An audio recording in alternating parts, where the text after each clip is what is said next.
முதல் வாசகம். இணைச்சட்ட நூலிலிருந்து வாசகம். மோசே மக்களை நோக்கி கூறியது: முதல் பலன் நிறைந்த கூடையை குரு உன் கையில் இருந்து எடுத்து அதை உன் கடவுளாகிய ஆண்டவரது பலிபீடத்தின் முன் வைப்பார். நீ உன் கடவுளாகிய ஆண்டவர் முன்னிலையில் அறிக்கையிட்டு கூற வேண்டியது: நிரந்தர குடியேற்ற அரமேயரான என் தந்தை எகிப்து நாட்டுக்கு இறங்கி சென்றார். அங்கு மக்கள் சிலருடன் அந்நியராய் இருந்தார்.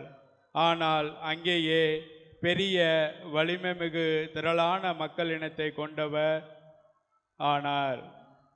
எகிப்தியர் எங்களை ஒடுக்கினார், துன்புறுத்தினார், கடினமான அடிமை வேலைகளை எங்கள் மீது சுமத்தினார். அப்பொழுது நாங்கள் எங்கள் மூதாதையரின் கடவுளாகிய ஆண்டவரை நோக்கி குரல் எழுப்பினோம். ஆண்டவர் எங்கள் குரலை கேட்டார். எங்களுடைய துன்பத்தையும் வருத்தத்தையும் அவதியையும் கண்டார்.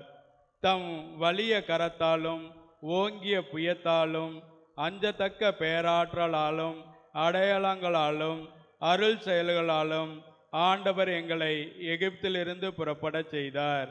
அவர் எங்களை இந்த இடத்திற்கு கூட்டி வந்தார். பாலும் தேனும் வழிந்தோடும் இந்த நாட்டை எங்களுக்கு தந்தார். எனவே ஆண்டவரே, இதோ நீர் எனக்கு கொடுத்த நிலத்திற்கு முதல் பலனை கொண்டு வந்துள்ளேன் என்று சொல்லி அதை உன் கடவுளாகிய ஆண்டவர் முன்னிலையில் வைத்து அவரை பணிந்து தொழுவாய். ஆண்டவரின் அருள்வாக்கு. இறைவனுக்கு நன்றி. இரண்டாம் வாசகம். திருத்தூதர் பவுல் ரோமையருக்கு எழுதிய திருமுகத்திலிருந்து வாசகம். சகோதர சகோதரிகளே, மறைநூலில் சொல்லியிருப்பது இதுவே: வார்த்தை உனக்கு மிக அருகில் உள்ளது, உன் வாயில் உன் இதயத்தில் உள்ளது. இதுவே நீங்கள் நம்பிக்கை கொள்ள வேண்டும் என நாங்கள் பறைசாற்றும் செய்தியாகும். ஏனெனில் இயேசு ஆண்டவர் என வாயார அறிக்கையிட்டு இறந்த அவரை கடவுள் உயிர்த்தெழ செய்தார் என நீங்கள் உள்ளூர நம்பினால் மீட்பு பெறுவீர்கள். இவ்வாறு உள்ளூர நம்புவோர் கடவுளுக்கு ஏற்புடையவர் ஆவர். வாயார அறிக்கையிடுவோர் மீட்பு பெறுவர். ஏனெனில் அவர் மீது நம்பிக்கை கொண்டோர் வெட்கத்திற்கு உள்ளாக மாட்டார் என்பது மறைநூல் கூற்று. இதில் யூதர் என்றோ கிரேக்கர் என்றோ வேறுபாடில்லை. அனைவருக்கும் ஆண்டவர் ஒருவரே. அவரை நோக்கி மன்றாடும் யாவருக்கும் அவர் அளவற்ற நலன்களை பொழிகிறார். ஆண்டவரின் திருப்பெயரை அறிக்கையிட்டு மன்றாடுகிறவர் எவரும் மீட்பு பெறுவர் என்று எழுதியுள்ளது அல்லவா? ஆண்டவரின் அருள்வாக்கு. இறைவனுக்கு நன்றி. ஆண்டவர்களோடு இருப்பாராக.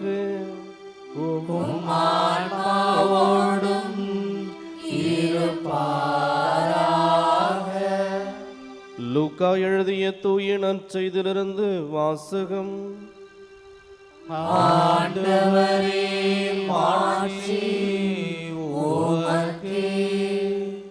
அக்காலத்தில் இயேசு தூய ஆவியால் ஆட்கொள்ளப்பட்டு யோர்தான் ஆற்றை விட்டு திரும்பினார். அவர் அதே ஆவியால் பாலைநிலத்துக்கு அழைத்து செல்லப்பட்டார். அவர் 40 நாள் அழகினால் சோதிக்கப்பட்டார். அந்நாள்களில் அவர் ஒன்றும் சாப்பிடவில்லை. அதன் பின் அவர் பசியுற்றார்.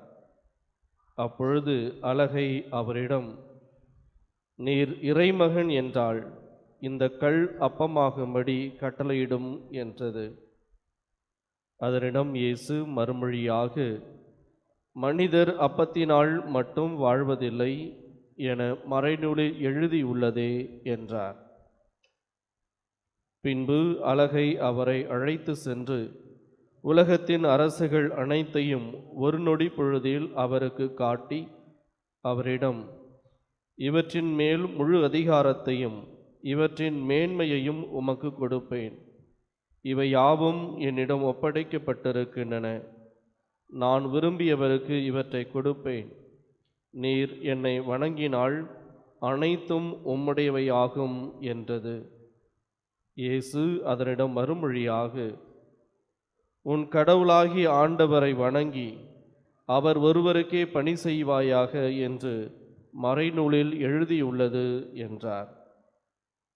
பின்னர் அது அவரை எருசலேமுக்கு அழைத்து சென்று கோவிலின் உயர்ந்த பகுதியில் அவரை நிறுத்தி, நீர் இறைமகன் என்றால் இங்கிருந்து கீழே குதியும். உம்மை பாதுகாக்கும்படி கடவுள் தம் தூதருக்கு உம்மை குறித்து கட்டளையிடுவார் என்றும், உமது கால் கல்லில் மோதாதபடி அவர்கள் தங்கள் கைகளால் உம்மை தாங்கிக் கொள்வார்கள் என்றும் மறைநூலில் எழுதியுள்ளது என்றது. இயேசு அதனிடம் மறுமொழியாக, உன் கடவுளாகிய ஆண்டவரை சோதிக்க வேண்டாம் என்றும் சொல்லியுள்ளதே என்றார். அலகை சோதனைகள் அனைத்தையும் முடித்த பின்பு ஏற்ற காலம் வரும் வரை அவரை விட்டு அகன்றது. ஆண்டவரின் அருள்வாக்கு. கிறிஸ்துவே உமக்கு